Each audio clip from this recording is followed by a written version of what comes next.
महाराज श्री का आपका अभिनंदन और स्वागत है आध्यात्म मीडिया वृंदावन में। बहुत कम उम्र में आपके द्वारा जो ठाकुर जी एक सेवा प्रकल्प करवा रहे हैं, क्योंकि जहाँ तक हमने सनातन में सुना है संतों से, करने वाले ठाकुर जी, कराने वाले ठाकुर जी, मनुष्य तो एक माध्यम बनता है। महाराज जी, ये जो सेवा प्रकल्प है, आपको ये सेवा प्रकल्प करके कितना आनंद आता होगा? क्योंकि ये आपके हृदय में कहीं ना कहीं एक ऐसा भाव जरूर है, वो मैं देखता हूँ कि वास्तविकता ये है कि आपको सेवा करके बहुत आनंद आता होगा। महाराज जी, एक बार छोटा सा अपने मुखारबिंद से दर्शकों के साथ अपनी अनुभव शेयर करें। देखिए, बहुत पहले जब मैं बचपन में छोटा था अपने गांव में, तो मैं गांव में ना घर घर भीख मांगने जाया करता था। मेरी जो ज़िंदगी स्टार्ट हुई, हमारा परिवार, हमारे पिताजी, हम लोग ऐसे थे कि गांव में भिक्षा मांगते थे। मैं स्वयं भीख मांगने जाता था। जब तक भिक्षा नहीं लाता था तब तक हमारे घर में चूल्हा नहीं जलता था। मैं खुद चावल दाल लोगों के घर जाके भिक्षाम देही कहता, तो लोग सूपे में, सुपड़े में ना, वो जैसे सीधा कहते हैं, सीधा लोग सजा के देते थे।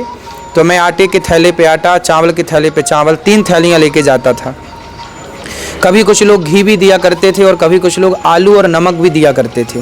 वो सब कुछ लाके मैं माँ को देता, फिर भोग बनाती माँ, और भगवान को भोग लगा करके हम लोग उसे प्रसाद पाया करते थे। एक दिन क्या हुआ कि हमारे गांव में ना एक मंदिर है, हम लोग वहाँ बैठा करते थे सभी लोग। तो एक दिन वहाँ 8-10 साधु आ गए। लगभग 11-12 बजे का दोपहर का समय था। संतों ने कहा कि भाई, हम इस गांव से गुजर रहे हैं, भूख लगी है, क्या कहीं भोजन मिलेगा? उस समय मेरी उम्र 12 वर्ष की थी। तो वहाँ पर सारे गांव के बड़े जमींदार, बड़े पैसे वाले लोग बैठे थे, लेकिन किसी ने संतों के लिए ये नहीं कहा कि आओ महाराज हमारे घर में भोजन करना। तब वहाँ मैं 12 साल का बच्चा था। मैंने संतों को कहा, महाराज जी आइए हमारे घर चलिए। तो मैं 8-10 संतों को पकड़ के सबसे पहले अपने घर ले आया। तो माँ से कहा कि माँ देखो, संत आए हैं, भोजन करेंगे। मेरी माँ ने कहा कि बेटा, तुम ले आए हो, पहले पूछ तो लेते कि घर में आटा है कि नहीं।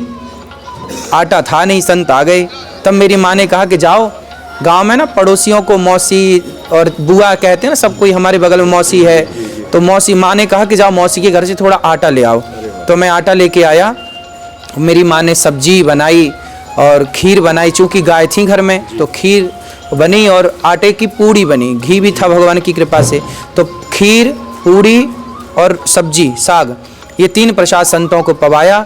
और संतों को पवा के जो बन पड़ा उनकी सेवा, 10-10 रुपये जो दक्षिणा बन पड़ी, जितनी थी हैसियत क्षमता, देकर संतों को विदा किया।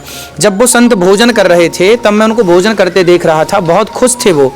और मैं मन में सोच रहा था कि बड़ा होऊंगा तो संतों के लिए एक अन्य क्षेत्र खोलूंगा। ये मेरी तब से इच्छा थी, जब मैं 12 साल का था। तो उस इच्छा को पूरा करने के लिए शायद भगवान ने ये सेवा दी है। मेरे मन में बचपन की इच्छा थी कि मैं संतों की सेवा करूंगा, अन्य क्षेत्र खोलूंगा कि कोई भी, अब मेरे गांव में संत आते थे ना, तो लोगों के यहाँ भोजन नहीं मिलता था, तो मैं पकड़ के, चलो मैं था तो पकड़ के ले आया, मैं नहीं होता तो वो संत चले जाते। तो मैं चाहता था कि कोई इस गाँव से, कोई यहाँ से कभी भूखा ना जाए, इस घर से भूखा ना जाए। भले भोजन नहीं था तो हम मांग के आटा ले आए, लेकिन सेवा की। वही सेवा का भाव शायद भगवान ने देखा होगा। वो संतों की दुआएं, आशीर्वाद मिली होंगी, उन्होंने खूब आशीर्वाद दिया। और वही आशीर्वाद है संतों का। क्या सभी संतों की सेवा का धाम में, कहते हैं ना वृंदावन धाम है, यहाँ पर राधा रानी की कृपा के बिना, बिहारी जी की कृपा के बिना कौन आता है? और यदि कोई आ नहीं सकता तो यहाँ पर जितनी गौरी गोपाल भगवान की सेवाएँ चल रही हैं, वो सेवाएँ उनकी इच्छा के बिना थोड़ी हो रही हैं। यदि हो रही हैं तो मर्जी किसकी है? ईश्वर की मर्जी है। वृंदावन इतना बड़ा धाम है, यहाँ कोई भी आए तो भूखा ना रहे। गौरी गोपाल की रसोई दिन भर चलती है, हजारों लोग भोजन करते हैं। कृष्ण जन्माष्टमी में तो 80,000, 70,000, लाख लोग भोजन करते हैं। और बाकी सामान्य दिनों में तो आपने खुद देखा है, लाइन लगी ही रहती है।